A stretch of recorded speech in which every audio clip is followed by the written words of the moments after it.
जय जवाहर साथियों। साथियों, सुप्रीम कोर्ट के 7 जजों ने जो 7 बेंच थे, जिसने 6/1 के तहत SC और ST को वर्गीकरण किया है और जिसमें SC और ST में कोटा बाय कोटा के तहत आरक्षण दिया जाएगा। जो आदिवासी में ABCD के तहत बांटा जाएगा और जैसे ही दलित को भी ABCD के तहत बांटा जाएगा और उनमें शायद जो उच्च निम्न होंगे जिसके बाद उन्हें आरक्षण दिया जाएगा। अगर उन पदों पर भर्ती नहीं हो जाते तो शायद वह सीट किसी भी तरह दूसरे या जनरल कैटेगरी पर भी भरा जा सकता है, जिसके चलते इस पर काफी विरोध हो रहा है। आखिर आरक्षण क्यों दिया जाता है और किस आधार पर दिया जाता है? तो जब हमारा भारत देश आजाद नहीं हुआ था, जिसके पहले यहाँ पर मनुस्मृति के तहत नियम या उसके नियम चल रहे थे, जो शिक्षा, रोजगार, धंधा, व्यापार और अपने पास बैठने न देना, छुआछूत जैसे कई नियम थे, जिसके खिलाफ बाबा साहेब आम्बेडकर ने संविधान सभा में आरक्षण की मांग रखी। और इस आरक्षण के बाद SC, ST, महिलाएं और विकलांग से अनेक से लोगों को इसे आरक्षण का लाभ मिला, जिसके तहत उनकी जीवन में एक नई जान आ गई है।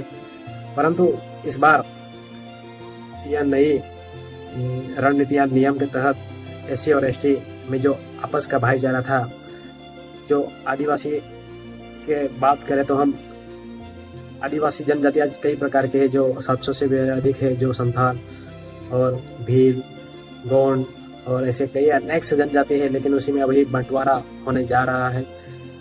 और इस बंटवारे में शायद किसी को आरक्षण मिले या ना मिले, जिसके चलते आदिवासी में ही लड़ाई होगी। जो पहले आंदोलन के लिए जो ऊंचे वर्गों के साथ लड़ाई हो रही थी, आज आपस में ही लड़ाई देखने को मिल जाएगी, शायद ऐसा लग रहा है, जिसके चलते पूरे भारत में इसका विरोध हो रहा है।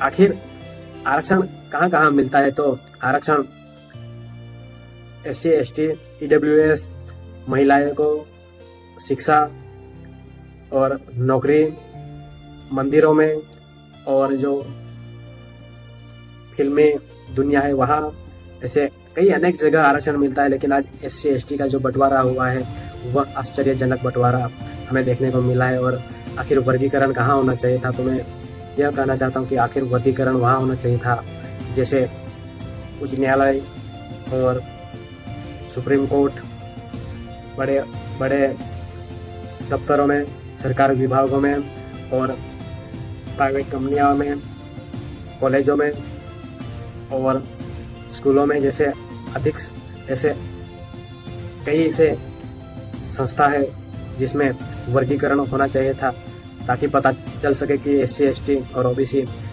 आज कहाँ तक पहुँचे और जिसकी कौन से पद पर वह अभी तक पहुँचे और कहाँ जाके उनकी पद रुकी हुई है। आखिर सुप्रीम कोर्ट में भी कितने जज बन चुके हैं, वैसे ही उच्च न्यायालय में कितने पद पर बैठे हुए हैं और कितने बड़े बड़े ऑफिसर में यहाँ SC, ST, OBC बैठे हुए हैं, जिसके तहत उनका वर्गीकरण होना चाहिए था। लेकिन आज SC और ST में वर्गीकरण होने के बाद उनको बांटा जा रहा है। जो फूट डालो राजनीति चल रही है, जिसके तहत आपस में फूट डालो और राज करो की राजनीति आज चलाई जा रही, जो आज की सरकार वैसे चाह रही जैसे आज हो रही है। जैसे में यह एक काले कानून के तहत लाया गया कानून है, जिसे रद्द कर देना चाहिए। जोहार।